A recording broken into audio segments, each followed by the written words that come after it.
Sinaisipan namin mamiwas dito sa aming mga palaisdaan.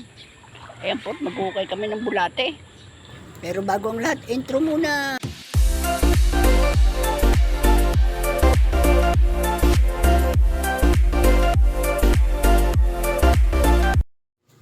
Ayan, at dito nga inarbes na namin yung mga alagang bulate ni Atam's Vlog. Ayan napakadami.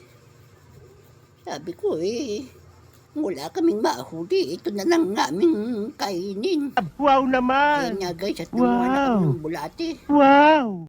Ayan, at ating isa-set up ng ating mga lala. Kailangan daw para makahuli ng malaki, ilalagyan ng salayba. Eto guys, tuturo ko sa inyo kung paano makahuli ng maraming isda. Una,